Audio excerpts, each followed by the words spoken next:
Kalau bicara hari kenaikan Tuhan Yesus atau di kalender kita kenaikan Isa Al-Masih, biasanya orang ngomong apa? Emang kapan Yesus naik diangkat jadi Tuhan? Nah, pernah dengar orang nanya gitu kan?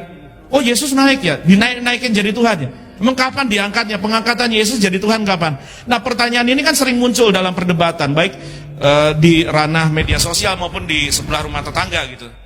Nah, karena adanya info bahwa ketuhanan Yesus itu adalah hasil penggagasan dalam sebuah konsili atau sidang sinode di kota Nisea pada abad keempat, tahun 325 Masehi. Kalau orang terus asal nuduh gitu, terus rasanya, wah saya hebat nih, saya bisa mematahkan iman Kristennya Marshall sama teman-teman di Living Bread. Terus lantas dia jumawa. Seolah-olah Yesus dapat predikat Tuhan itu gara-gara ada 300-an tahun kemudian manusia-manusia bersidang dan memutuskan Yesus itu Tuhan. Ini salah, keliru. Kota Nisea di Konstantinopel, yaitu Kekaisaran Romawi Timur yang sekarang namanya Iznik, Turki, termasuk bukan cuma nama kotanya dirubah dari Nisea dan Konstantinopel dirubah jadi Istanbul, ibu kotanya Konstantinopel. Termasuk ada gereja besar di sana yang dibangun oleh Kekaisaran Romawi yang namanya Gereja Hagia Sophia, kemudian dirubah jadi sebuah bangunan ibadah agama lain. Itu Anda harus ngerti bahwa sesuatu yang menyakitkan terjadi. Dan ketika semua orang Kristen di kota itu dan di kekaisaran itu dibunuh, dibantai, dan tempat di mana kaisar dan para raja-raja dan menteri beribadah diubah jadi tempat ibadah agama lain, dan ketika diteruskan, maka pandangan ini berkata bahwa orang Kristen sesat, Alkitab Kristen sesat sebab Yesus bukan Tuhan. Yesus baru diangkat di Konsili Nisea abad keempat. Nah, ini kalau orang nggak ngerti sejarah yang ngomong karepe, ngomong apa aja bisa, saudara. Nah, makanya hamba-hamba Tuhan termasuk pastor-pastor di sini, jangan cuma ngerti ngeroh, tapi harus ngerti Alkitab. Jangan cuma ngerti Alkitab, tapi harus ngerti doktrin. Jangan cuma ngerti dogma, tapi ngerti sejarah gereja. Karena ini perjalanan sejarah yang nyata-nyata diubah faktanya oleh orang-orang yang tidak setuju dengan faktanya. Nah, Konsili Nisea pertama itu dipandang perlu karena ada penyesatan oleh seorang pemimpin jemaat yang namanya Arius. Dan pandangannya Arius kemudian diikuti oleh banyak orang, disebut sebagai pandangan Arianisme, yang menganggap Yesus tidak serupa substansi dengan Allah Bapa. Yesus adalah anak Allah dan bahkan Allah anak. Yesus adalah putra Allah dan Allah putra, tetapi tidak satu substansi dengan Bapa, which means yang artinya Yesus is a lesser God than the Father. Yesus adalah Allah yang lebih rendah dari Bapa. Iki ngaco, ini bukan kesaksian Alkitab. Jadi saudara-saudara, konsili ini justru digagas bukan untuk menjadikan Yesus Tuhan, tetapi karena ada pemimpin jemaat dan ada banyak orang Kristen yang tidak percaya Yesus itu Tuhan. Nah, kebalikan. Justru konsili ini diadakan untuk menegaskan ketuhanan Yesus. Jadi kalau Anda memandang sejarah gereja, konsili-konsili yang diadakan, itu nggak ada yang salah dengan itu. Coba kalau saya ngomong gini, Yesus itu Tuhan, setuju atau enggak? Terus kalau Anda ngomong, ngapain sih belajar doktrin? Iki doktrin. Jadi kalau bilang, jangan belajar doktrin lah, yang penting urapan roh lah.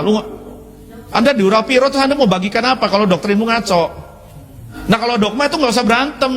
Yang penting doktrinnya satu. Makanya kita punya pengakuan iman yang diputuskan bapak-bapak gereja, disepakati oleh seluruh jemaat, oleh pimpinan jemaat, bahwa ini loh penyataan iman Kristen yang kita sebut sebagai pengakuan iman rasuli.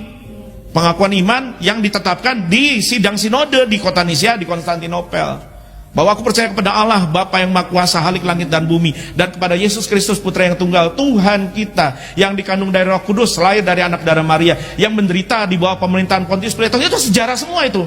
Itu ada nama gubernurnya, ada Pontius Pilatus, ada dokumennya. Jadi Yesus itu bukan figur fiksi. Kan beberapa orang bilang kitab suci kita fiksi, Yesus kita fiksi. Lah, ini ada sejarahnya.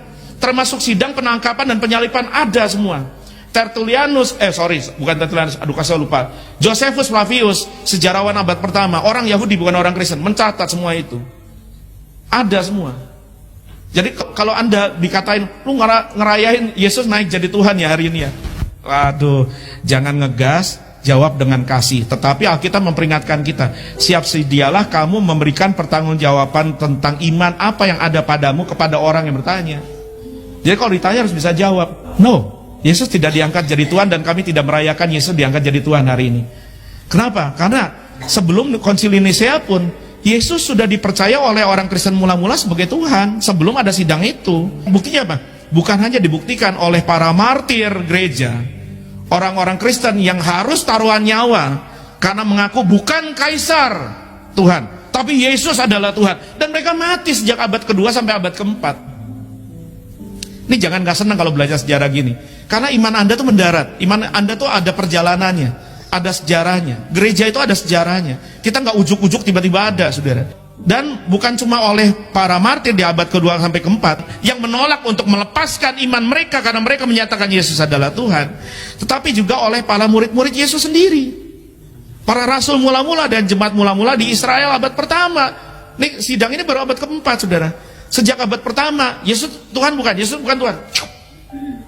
Kalau dia bilang Yesus Tuhan, bahkan jauh sebelum Konsili Nisea tahun 50 sampai 250 Masehi, pendapat bahwa Yesus adalah Tuhan sudah menyebar sampai di Mesir, sampai di Afrika, sampai di Eropa. Kenapa kita harus bahas pengaburan fakta ini? Kenapa ini penting untuk kita bahas? Kenapa? Karena penyataan iman bahwa Yesus adalah Tuhan itu fondasi iman Kristen, bahwa Dia Allah yang berinkarnasi jadi manusia, mati dan bangkit karena dosa kita, naik ke surga untuk mempersiapkan tempat buat kita, adalah fondasi iman Kristen yang berhubungan langsung dengan keselamatan jiwa kita dan jiwa orang-orang. Jadi kalau ini disangkal, setan menang. Yang dia takut adalah ketika orang percaya, ketika berita Injil diberitakan dan orang mulai percaya bahwa Yesus adalah Allah yang mati berkorban buat kita, bangkit dan naik untuk kita. Jadi kalau ini disangkal, gini saudara, orang boleh setuju, beberapa agama besar di dunia setuju bahwa Yesus orang baik. Betul? Semua orang beragama di dunia setuju Yesus orang baik. Beberapa orang percaya Yesus fakta historis. Beberapa orang menganggap Yesus nabi, bahkan setuju? Utusan Allah, betul? Rasul, betul? Tapi begitu sampai Yesus itu Tuhan, oh nanti dulu. Padahal itu yang merupakan inti berita keselamatan kita. Nah, kerja keras iblis adalah untuk mengaburkan fakta yang kita bahas hari ini, bahwa berita Injil itu langsung nyambung dengan amanat agung dan langsung nyambung dengan fakta bahwa Yesus adalah Tuhan. Ini sebetulnya serangan terhadap berita keselamatan. Menolak ketuhanan Yesus, saudara-saudara, membuat murka Allah atas dosa seseorang tetap ada atas orang itu. Menolak ketuhanan Yesus berarti membuat murka Allah atas dosa seseorang tetap ada atas orang itu.